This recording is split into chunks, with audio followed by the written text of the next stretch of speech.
Well, ladies and gentlemen, good afternoon and welcome to another episode of the SYLBOURNE Show. And my job is to bring forth information and news to enlighten and to update the diaspora as to many developments with Jamaica. And of course, I've got Mr. Edmund Bartlett, Sir Edmund Bartlett, Minister of Tourism.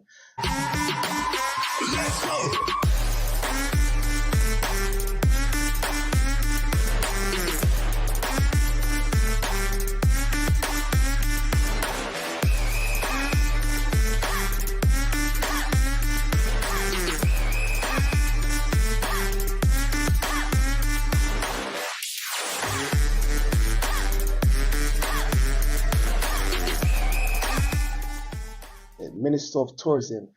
And I must say, this guy never gets old. He's actually getting younger. What is the secret? Tell us the secret first before. Or you don't want to tell the secret? Don't worry. Be happy. Don't worry, be happy. How are you, sir? Yeah, very well, thank you. And, it's really a good feeling to be back in your communication Yes. space. We've done this a little bit Yes. over time. Over time. And Every time you're here, you yourself is evergreen. And I'm proud of how you have evolved yourself and Yes. how you've grown in this area. I remember the early days Yes. when we were struggling to find a moment, and now you have control your own space. Yes. And a powerful space it is indeed. And I think it is so important that those in the diaspora, we're reached to a point now where we've got to own our space and take control, take dominance, even in the land of the Queen or the King, rather. But you're here in the UK on a whistle stop, and I was just with Minister Auburn Hill just a couple of days ago. Jamaica is just open for some fantastic things, Minister Bartlett. Tourism, and your trip to here. Tell us about it, sir. Well, to begin with, I think the COVID Yes. experience has been one that changed the world. Yes. And it has changed us in so many ways. Even the psychosocial responses from COVID has been mind-boggling in some instances. Yeah. We're seeing behavior patterns like we've never seen before and trying to understand what's happening in the minds of our young people and our children, even in schools. And of course, you're now aware of the recent incident in yes, the UK indeed, and the one in Jamaica, and in the US and all over. So we're challenged by that immediate activity that at one point we thought might be existential. Yes. But through, again, human ingenuity and our ability to innovate and to pivot. Yes. We've been able to navigate through, and we are at a point, still a point of uncertainty, because as we speak, there are disruptions emanating from the recovery that is causing a new set of challenges. Right. On the economic side, we've seen the supply chain disruption that has impacted food security, has impacted logistics and the movement of goods in general. Yes. It has also caused inflation and serious capital dislocation in some areas. Yes. So economies across the world are struggling with recovery. And the good news for the diaspora is that your little Jamaica, your little speck on the map, has had a remarkable recovery from COVID in terms of our economy. We've had 9 consecutive quarters of economic growth. Yes. And that has been fueled hugely by the similar growth in tourism. For tourism is the only industry in Jamaica that has grown consistently, not just for the 9 consecutive quarters, but for the last 36 years. Yes. But the challenge of tourism now as a driver of the economy is to be more inclusive and is to embrace in a practical and meaningful way a larger grouping of skill sets. Yes. In order for that to happen, the 2 pillars of tourism, which are the pillars of the economy, Yes. which are, in the terms of the economists, are the two pillars on which that science is predicated, demand and supply. Yes. So we have to ensure now that we are well positioned to benefit from both the demand side and the supply side. Traditionally, tourism has been for Jamaica and the Caribbean a demand-driven activity. Yes. To the extent that some even describe it as being extractive. Yes. Yes. So you bring people in because it's an export that you're importing in the country. And then another form of exporting. Yes, so it's an invisible export in the end. Yeah. But it is a valuable part of the goods and services that you provide to the world. Yes. In most instances, for manufacturing, and so you bring the raw materials in, and then you have a value added. Yes. Well, the tourist is like a raw material, and the value added is the consumption. Yes. And that's how you make wealth. Now, if the consumption pattern of the tourist is influenced by imports and external things, then the value of their of that import to you in the economy is negative, because what we're saying is that you will be paying more in US dollars to facilitate their presence than they bring in by way of the expenditure that they have. So we have to build out capacity now on the supply side. So that's the big challenge. Supply side. Supply side. We have the hotel rooms, no question. We're getting more. Yes. We have attractions that we're getting more. What we don't have is the manufactured goods that the tourism industry needs. What we don't have is the agricultural supplies full. Let's break it down. When you say manufactured goods, meaning the pots and pans and cans and kettles to sell to the tourists that they need to use. They have the furniture that they use, the sheets, the pillowcase, the blankets, the beds, the television sets, the all the gadgetry that is required to make them comfortable and happy. And then, of course, the issue of food. Food is the number one consumption item for a tourist. 42% of the expenditure of a tourist is on food. So what do you think then that Jamaicans back home need to take on board in regards to this? And are you guys also stimulating Jamaicans to be productive in that area? Right. Of course, we've been talking that.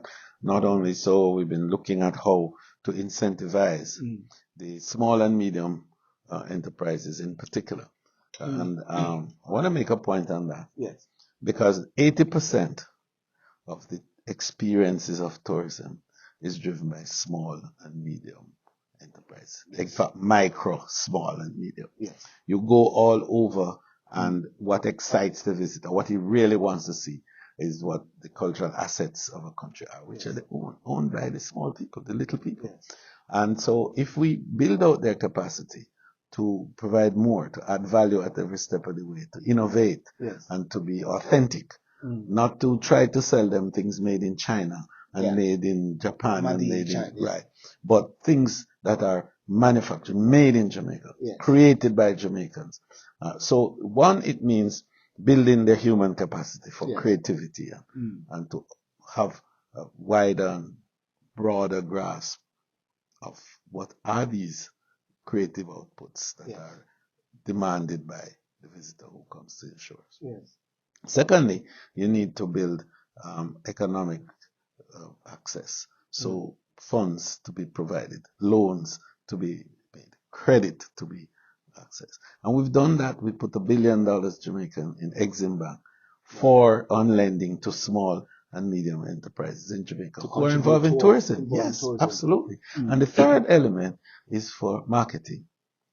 And we've not only done an element of training in that area, but we've also provided a platform so that the ordinary Jamaican street vendor, for example, the little, like our pudding man in Priory, Priory. Priory, man. He's on the platform and selling his pudding to tourists in Switzerland and all the place before they arrive in Jamaica. And when they come, Yeah.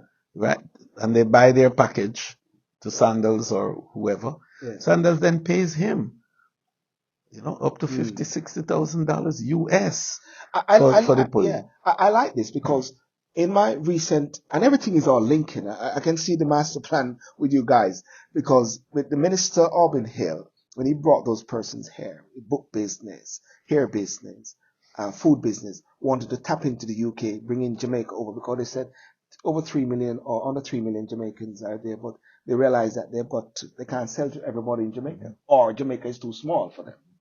Now, what about the diaspora then?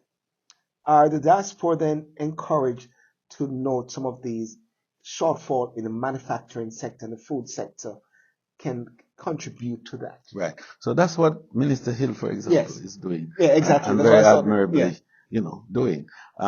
So what we're saying to the diaspora is that you are our commonwealth. Yes. The wealth and resource of Jamaica is also residing in you, and you have to come back and invest. You have to partner now with your locals at home, and to invest in these areas on the supply side. So the skill sets that are required to satisfy tourism are enormous. It's lawyers, doctors, nurses, teachers, bankers, insurance executives. And it's aeronautic engineers. And person who can part fight. I refer to.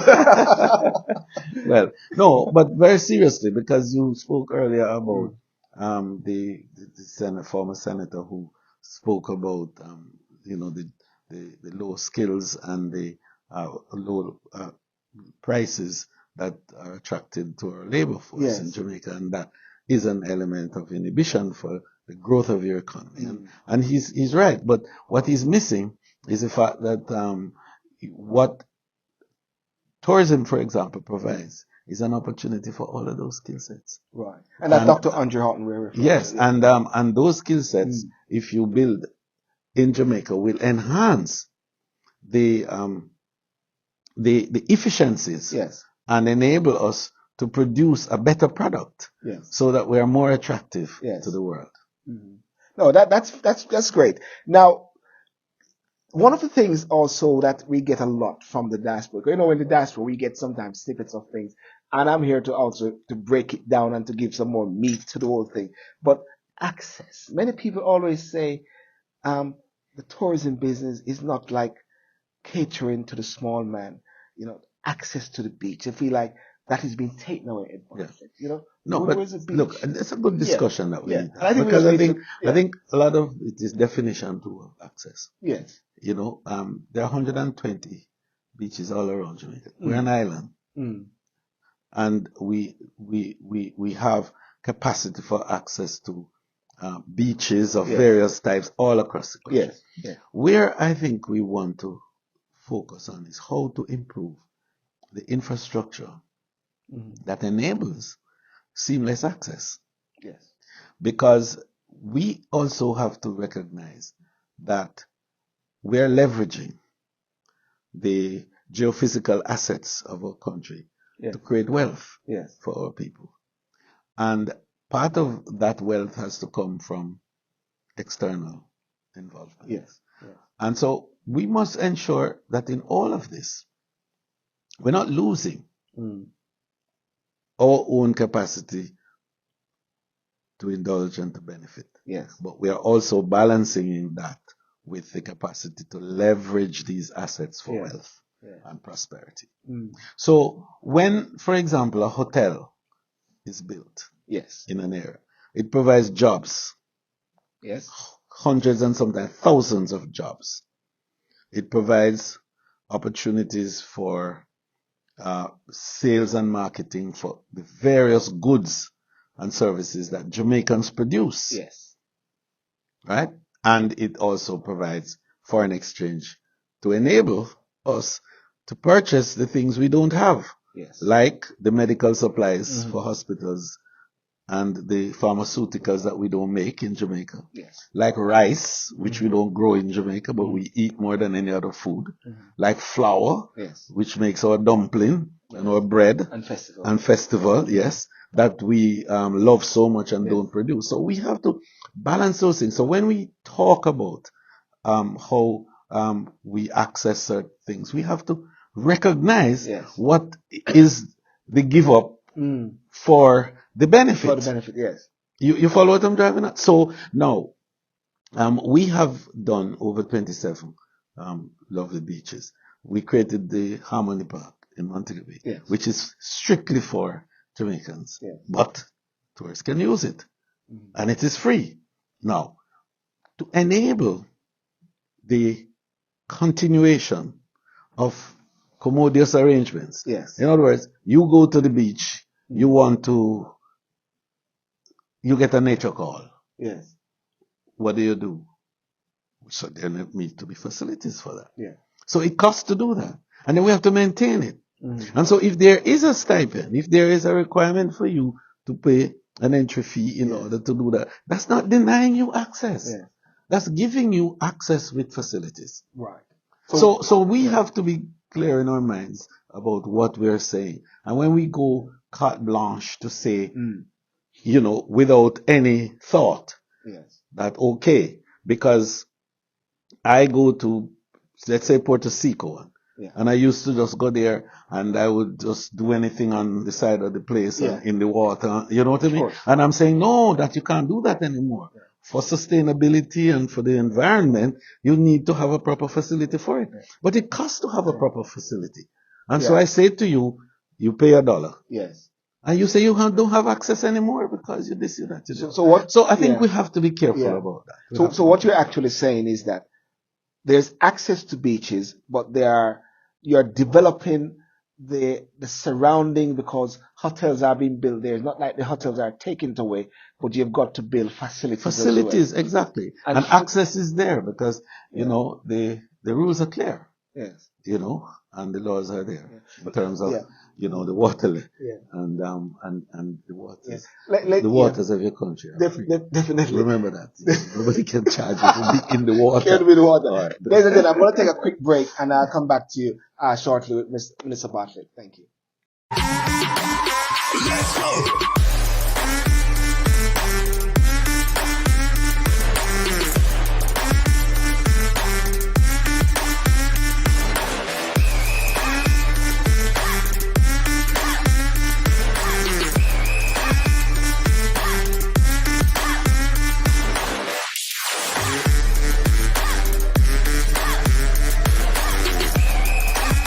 Which is going around on social media, which is a fact, about the rafting in Ochuru's White River. Of course, I'm from Ochuru's. So I was really concerned about it. But where are we now on that? And as it developed, because you have a huge demand for a resource. What when you see like negative news come out of Jamaica, like the fighting, the rafting, and people will grab all of them and say, don't go back to Jamaica. What do you guys now click into? You and Mr. Lynch and Delanos, you guys click into a counter mode to balance or to correct. Right. Well, you have to show that, everywhere there's aberration. Yes. But it is